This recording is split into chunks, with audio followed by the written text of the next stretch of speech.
1% of dudes rapping, they ain't nice as me. 98% ain't live the same type of life as me. The judge gave me life and then they sent me where the life is be. That level 4 with depth and vice, the type of stuff they like to see. Two choices, fight or flee.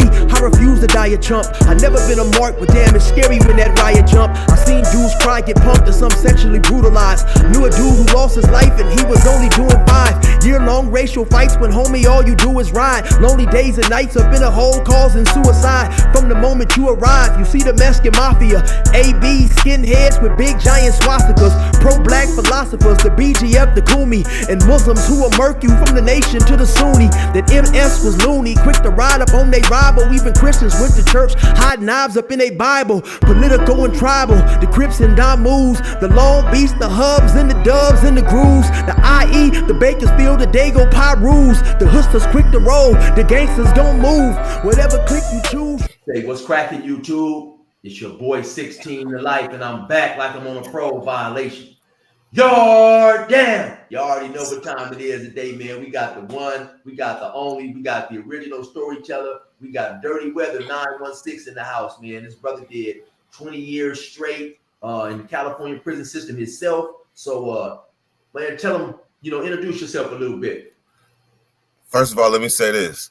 I did 17 and then I did almost 17 and then I went back a separate time and did some more. So it was 2 separate bids, but the biggest one was 17. Okay. And so where did you grow up at? Sacramento. Every part. I grew up in every part of Sacramento though. Like, some people, I'm from Del Paso Heights, but like where there's things that you can't help. And one of them is when you're a low income family or even lower middle, like you can't help where mama moved. Like if mama moved here, this is where we going. So that allowed me to live all over Sacramento. And so what was it like growing up out in Sacramento for you, especially like you said, since you was part of a low income family? Shoot, I used it to my advantage. Like I blended in and fit in everywhere I moved to. I lived in Oak Park, which is, in some terms would be the output from where I'm from. And I was just fine to a certain point though, but I was just fine. Right. I lived in the white neighborhoods in Sacramento, the suburbs. So I got it tattooed on me. So therefore, like, I had a Sacramento's overall frame of mind anyway, even though I'm from Del Paso Heights. So that's where I started. And I was just sitting here thinking it's crazy that even though Sacramento is the capital of California, we rarely hear much about Sacramento, especially in terms of the streets and stuff like that. So what was your situation like out there when you hopped into the streets, and was it a heavy gang presence when you was growing up, or how did that all come about? I grew up in the gangbang era. Like the way my generation would fit in is that, like, there was a time in Sacramento where people was breakdancing. Before gangbanging was breakdancing. And so gangbanging hit Sacramento in probably like 82, 83, 84. Before that, like I said, pop locking, striking, breakdancing, and you had crews, cliques, dog catchers, Heights Hogs, Dog Pound. Not Dog Pound, but Heights Hogs, Touch Hogs. They all names, but it wasn't Bloods and Crips. Uh-huh. And so I was born. I'm an early 80s baby, late 70s, early 80s, and by the time gangbanging was full fledged, I was a teenager. So I was the ones, I grew up on Boys in the Hood, Menace to Society. I grew up on all that. And then the hood that I'm from, you kind of have a choice, but you don't. Because there's Crips from my neighborhood, but they're from a small street called Nogales. Small street. But other than that, you just naturally gonna be a Blood if you from Del Paso Heights. And if you're not, then you might be a athlete or a square, but you still from Del Paso Heights. Right. And so you said that if you're from Del Paso Heights, you kind of have a choice, but you don't. So, explain to my listeners a little bit more in depth exactly what you mean by that. When you, like, say you go to jail or something, or another city that knows about my neighborhood, the first thing they're gonna assume is that you're a blood. Like I can't say that I've met too many people from Del Paso Heights that's not bloods. And then if they OGs, that means that they predate gangbanging, like they was already rocking and established, and before gangbanging came to Sacramento and stood on a square and was like, this is what I've been. Now I gotta be this because some dudes from out of town then came and brought this to the city. Nah, I'm standing on my square. So that's the only reason you got some people from the Heights that's OGs that's not bloods. Right. And so basically you saying also due to the fact that a person is from Del Paso Heights, he's pretty much guilty by association if he tells somebody else, hey man, I'm from Del Paso Heights. So you might as well just be a gang member. Yeah, I ain't gonna say might as well be a gang member, but I'm just saying I grew up in juvenile hall too. And when I get arrested and I go to intake and I'm like, they say, where you from? I'm from Del Paso Heights. They're gonna put blood anyway. Even if I wasn't, they still gonna put it because they need to know where to house you. Right. Okay. And if you go to the pen and you try they tried to put that first, like they have a blood, like validated blood, known blood, and then they got blood associates. You know about the classification process in the pen. Right. But in the pen, even if you tell them you from Del Paso Heights, they're gonna Google it. Del Paso Heights bloods come up right with it. So I mean, shit, like you said, you kind of don't got no choice, but it is what it is, and it's been like that way for me since I was like 11. Now, by you saying that you pretty much lived all over Sacramento, how did you happen to identify yourself with Del Paso Heights? Did it happen to be at that point in time that you hopped off the porch? That's where you guys was living, or how did that happen? Because I know there's several gangs out in Sac. Actually, like it depends what you determine hop off the porch. Because I was already a bad kid, running away, stealing, doing. I was a badass kid, but I lived in Meadowview at that time, during that era right there. Then when I went back to Del Paso Heights, I guess the first exposure to gangs, if you said it like that, then yeah, I was living in Del Paso Heights at that time. Uh-huh. And so you said you went to juvenile hall a couple of times. So what was that for? Just like the normal juvenile stuff, Arson, assault. And so if you don't mind me asking, where was your mom in all this, when you was out, or your parents in all this when you was out young, 10, 11, messing up, going to jail? Was she giving you any type of discipline, or were you just allowed to, pretty much do as you please? I'm going to say that going to jail at a young age takes you of your innocence. It robs you of your innocence. So I wish I could say it differently because I love my mama, but she couldn't control me. After going to juvenile hall young, she couldn't control me no more like that. And then we all got that last story where you get that last final whooping. Yeah. Yeah, I got my last final whooping, and I looked back and told her to hit me harder. Right. Hit me harder. Like that's all you got? Hit me harder. And she looked at me. She said, you got the devil in you. And that was the last whooping I ever got. So did you have any siblings, especially any older siblings, any older brothers, or? Yeah, man. Let me show you this.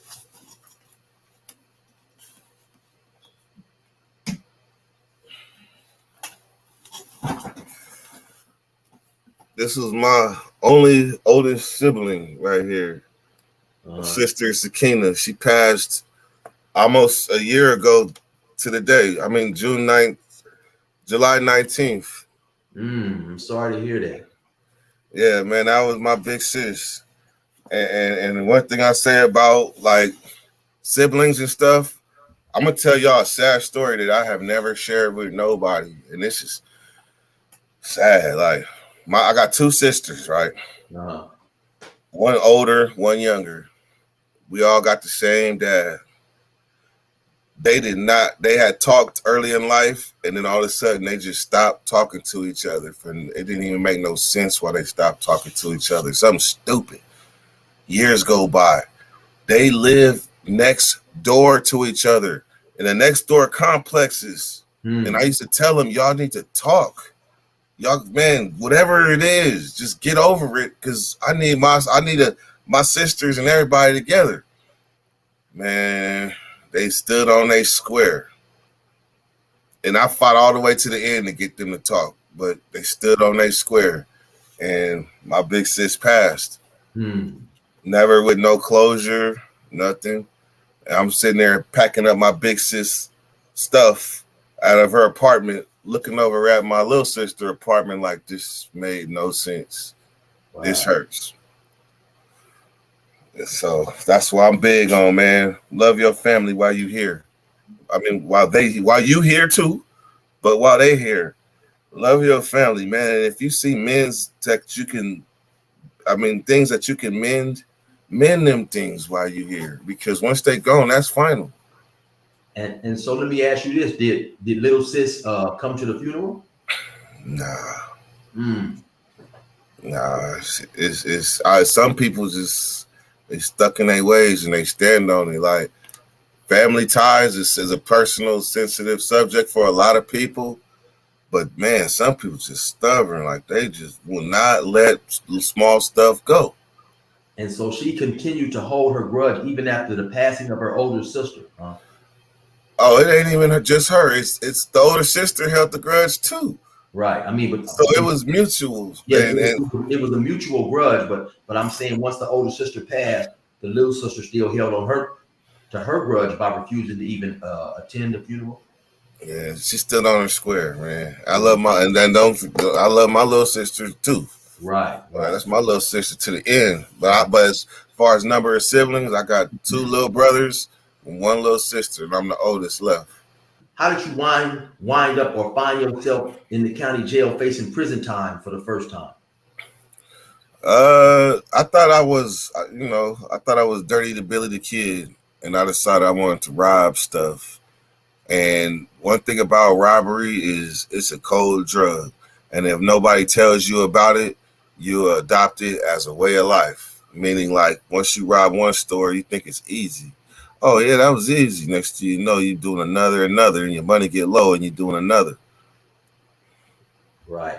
And then I was going to say, too, because I've never been a robber, but the way you said that made me equate that to any type of way. I think when we're young and we're getting fast money, we think that, like you say, we can go get some more money, and we fail to save that money responsibly or do something responsible with the money.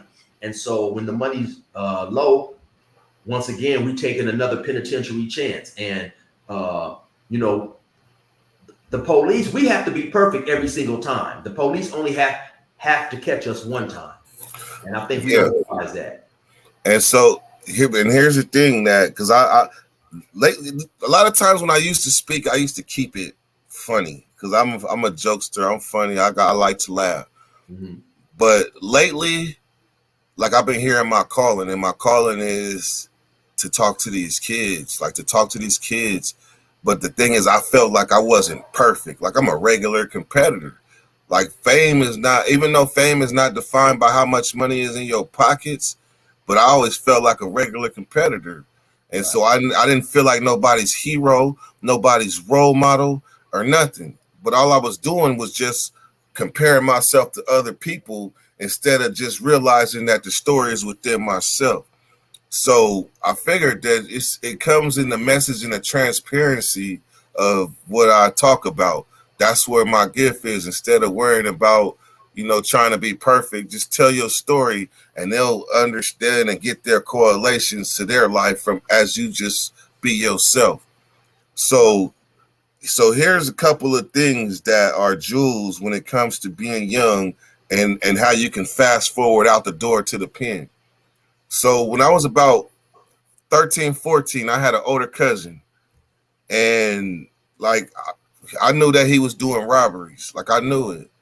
And there's evidence that would show, like, he'd come over and I'd be with him and I see some work or a hammer or something and be like, oh, okay, this is the way of life. Like, and so fast forward, I'm now 16, 17 years old and I'm playing with guns and stuff. And I was one of the people that realized gangbanging it doesn't do nothing but shorten your pockets. Right. And that's why before I had got locked up, I had blood friends, Crip friends, Asian friends, Hindu friends, Northerner friends, Southerner friends, Paisa friends, white friends, even some white supremacist friends that accepted me. Like I never was defined by gangbanging once I understood the the effects of it in your pockets. Like gangbanging really constricts you. I learned that at a young age. So from knowing this, when seeing the family when they needed money and they decided to do what they was doing, that imprint was left. So once I realized that about gangbanging, then I'm picking up now I'm seeing these guns. And so I had my morals and my standards. I never rob nobody. I knew I wouldn't do that. Or at least I thought so. So how do you cross over from that mind frame to this? So I had a partner from Sandbox, and he told me about a home invasion. Remember, mind you, I'm a kid. He told me about a home invasion, and I first would never consider doing that. But then after got thinking about the money that he told me I was gonna get from this home invasion, I already started spending it in my mind. It was like, oh, 50,000, 10 pounds of this, 20 pounds of that. I'm spending this stuff in my mind already.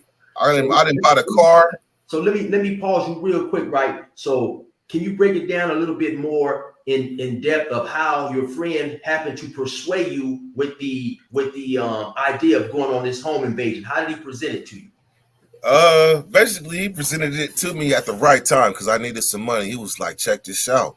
I got these Mexicans that got this. They run in a little spot. They got 50 bands up in this motherfucker.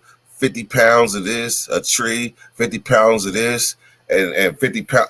Just he ran off a laundry list that seemed life changing, life altering to me at that moment in my 17-year-old thirsty, hungry mind.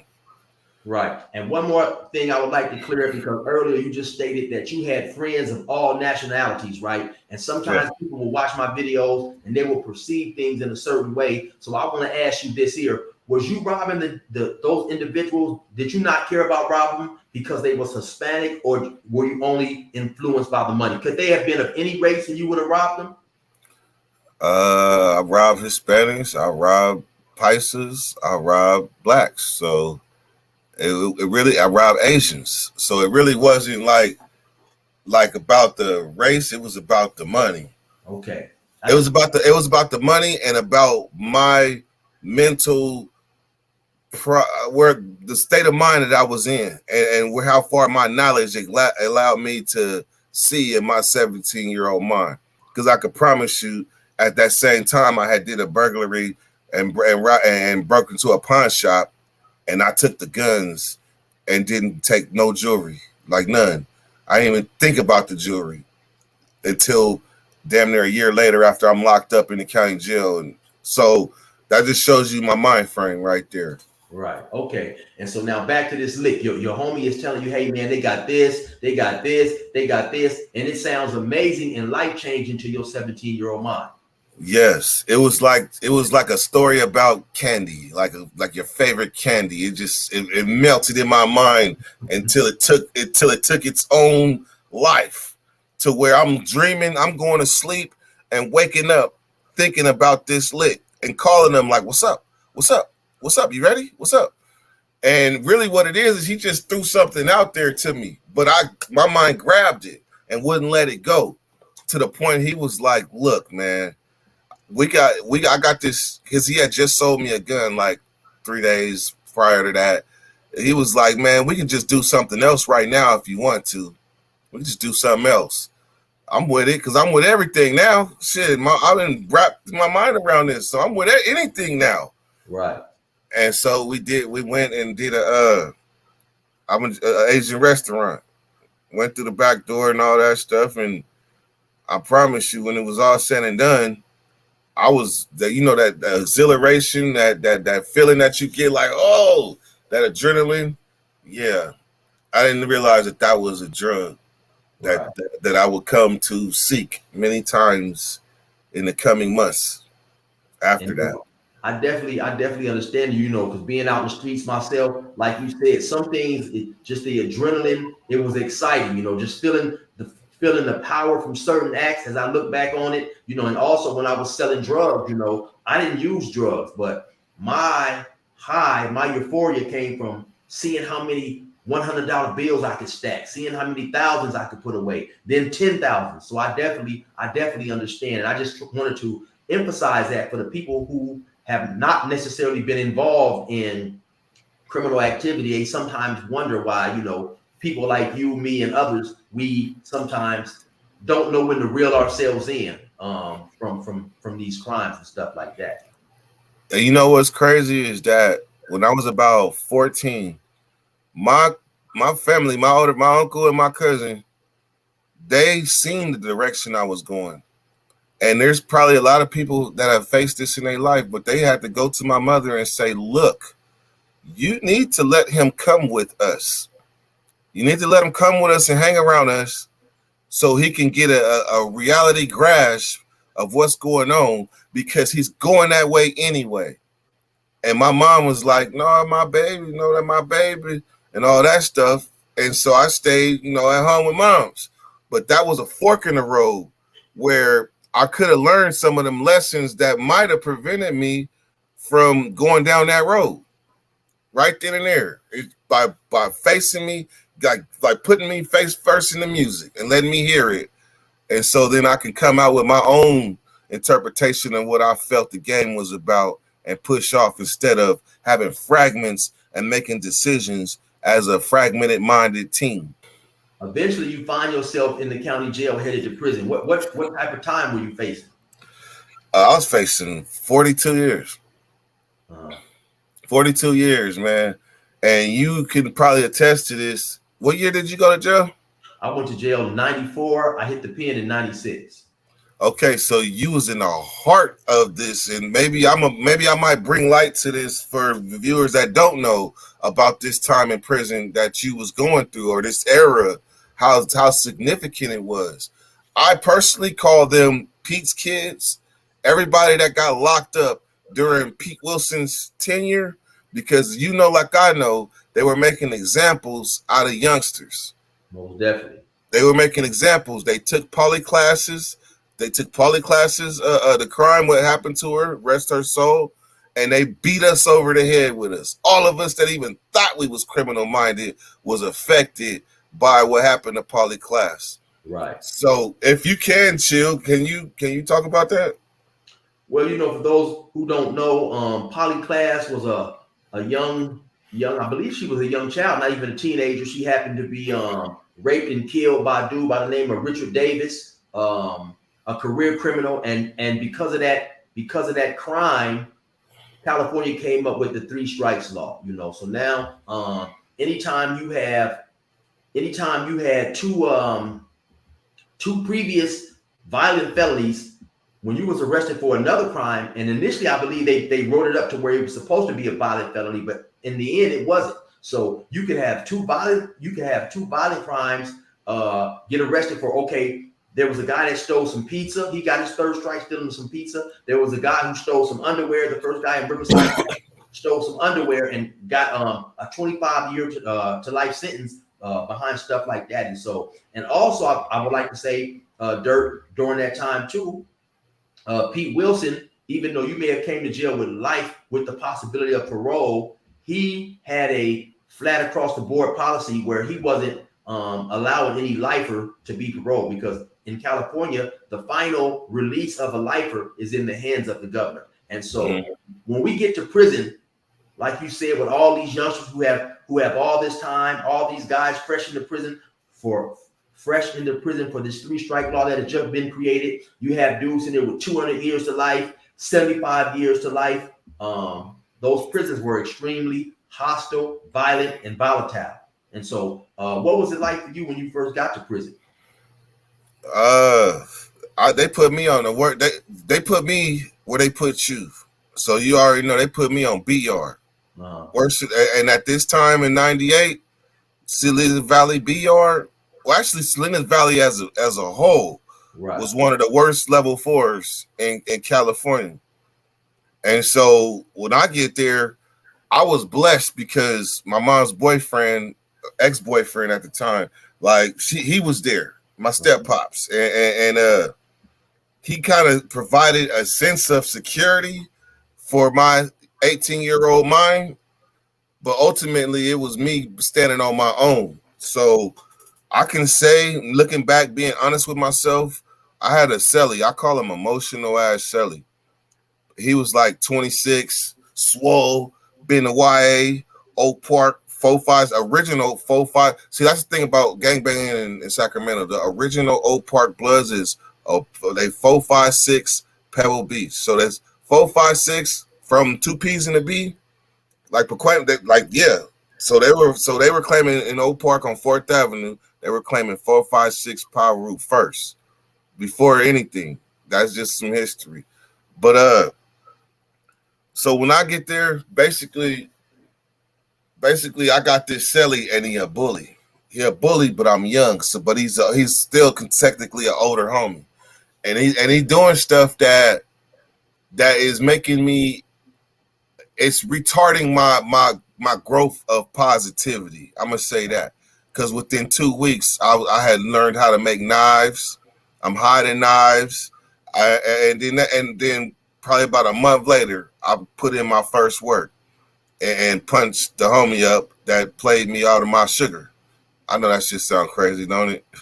But look, so let me ask you this real quick, because you said when you first got to prison, there was an ex-boyfriend of your mom's there, and so did he embrace you? Did he tell you, okay, because you're a fresh 18, he's at Salinas, so I know he knows what's going on up in there. So what were the do's and don'ts that he told you, the information that he gave you to try to help you survive?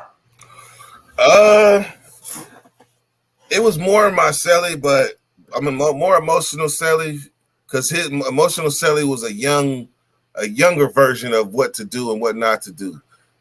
Pops was the older version, but the rules was, man, don't fuck with no punks. That's rule number 1. Don't gamble on your ass, and don't fuck with don't fuck with no cliques. Cliques meaning BGF, Kumi, BL, any of that. We don't do that. Any prison gangs? No prison gangs. That was the top 3. And don't be no punk. Don't let nobody punk you. Right. So with them right there, that guideline, it protected me pretty much for the whole time that I was in there. Now something stands out to me, right? And I think this is something that might go over the heads of many people who haven't been to prison. I've noticed that you called that dude on a couple of occasions emotional celly. And so to me that, because like you said, you got a personality, you like to laugh and kick back and have fun. That's me too. So explain what it's like, man, that's got way too many emotions, and you're in this small confined space and just, Oh my God, this dude right here, if his girl said that she wrote him a letter and he didn't get it, it's the police's fault. They playing with his mail. He's yelling out the door, talking shit to the tower, and all the police talking about they hiding his mail. Every time something happens with somebody, he's the one yelling out the door, kicking it, barking. He always about to beat somebody up. But the problem is that he's telling me these things and I'm taking it for face value. Right. So one time I almost kicked off a riot and didn't realize what I had almost did, because emotional celly is in the cell crying because the Indian, we didn't been on a lockdown. You remember that lockdown in Salinas Valley where the Southsiders stabbed a free cook on Sea Yard and they locked the whole prison down and searched the whole thing. Man, look, by the time we came off that lockdown, we was Greyhounds and we needed our canteen. And so when we look out the door, they let the others go to the canteen first. And cousin them is that got the Indian, hemmed up going through his bag. And all we've been thinking about this whole lockdown is all the food we about to eat when the Indians go to canteen. So now cousin them is in the bag. They in our bag. So he in there crying, "You motherfucker, open the fucking door." And I'm on the top bunk. I'm cool. I'm chill. And so the door opens. Oh shit. So now the door opens, it's activate time in my mind. You was Right. just in here crying, wanting to get to this Indian. So when the door opens, I can't even find my other glove. I'm looking for my glove. You know how we do, chill. You know, gloves and stuff. Right. When I get out, he already got the Indian Garfield hemmed up by his shirt. So I'm thinking it's activate time. So I come over him. Bam! I fired twice on the Indian in the day room. Remember, mind you, I only been in prison. I ain't been in prison that long, so I don't know politics. I don't know we supposed to holler at they peoples and I don't know none of this. Man, when I fired on that Indian, you know what he did? What's that? He was just like, it gave me the look like, why'd you hit me? I was throwing powders. I ain't gonna lie, I threw a couple of powders. It was enough but it was a violent action, and it was enough for the whole day room to freeze because they thought it was about to be a riot. And I promise you, now that I look back moving forward, hell yeah, it was supposed to be a riot. Shit, I didn't know. I knew better as I matured, and that was a mistake that could have been costly. But because of emotional ass Shelly and their crying got me elevated to 10, I'm thinking showtime.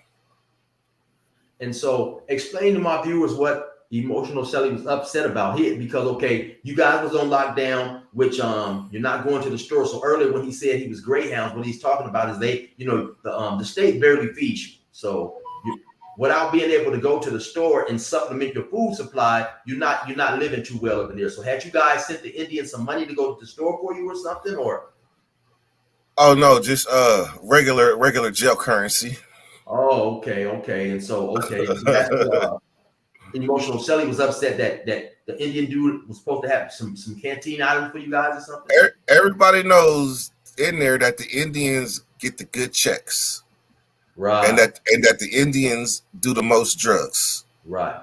So the goal is we on lockdown, run it up for whatever we got, run it up.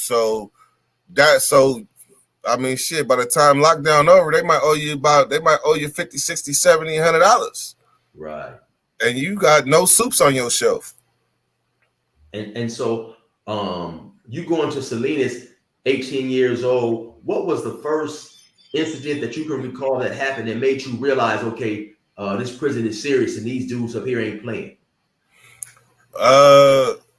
I mean, it was funny because the first time I was walking the chow and Pops was giving me that he was giving me that lecture, that you in prison now, son lecture.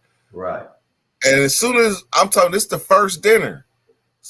We looks up and see a young white boy. You remember them? I mean, white. You know them steak cups, them brown steak cups we had. Large steak cups, yeah.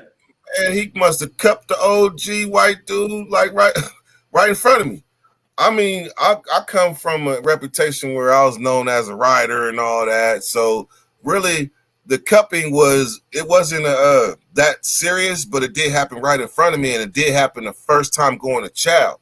So then about 2 weeks later, that was when everything changed. When the homie walked up to Blood Hill, like, hey man, that Mexican just got punched in the face, and I'm thinking he really like got punched in the face. Because he was over there. You remember how the Pissers was on B? Was you on BR too or just DR? Just DR. Okay, well, you know how the Pissers was designed though. Right. And sometimes you can kind of hide up under that pisser for whatever reason. And he was leaking in his face. So I'm like, damn, he must have punched him hard as hell. But really, he got stabbed in his face. So the hit, he got hit. I had to process that real quick. And so what happened is Pops gave me the rundown on what's going down. That was a shot caller that got stabbed. Them is his soldiers. That was a power play. Now watch this. And then the shot caller that got stabbed, his soldiers went and dug their knives up and went and surrounded the dude in front of program. He stabbed them, and they stabbed him. And that was only 2 weeks in the prison on this level 4 yard. So that was my wake-up call.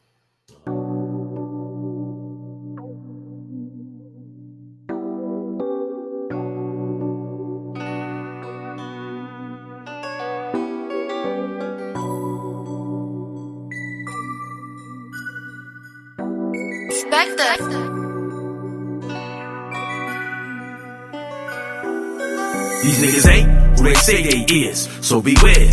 Fuck what you saying, cause these cowards ain't playing fair. They shoot at you shoot at them, they snitch, and they don't care.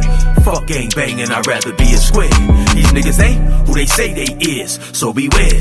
Fuck what you saying, cause these cowards ain't playing fair. They shoot at you shoot at them, they snitch, and they don't care. Fuck gang banging, I'd rather be a square. Yeah. I swear to God, the game is cold, homie.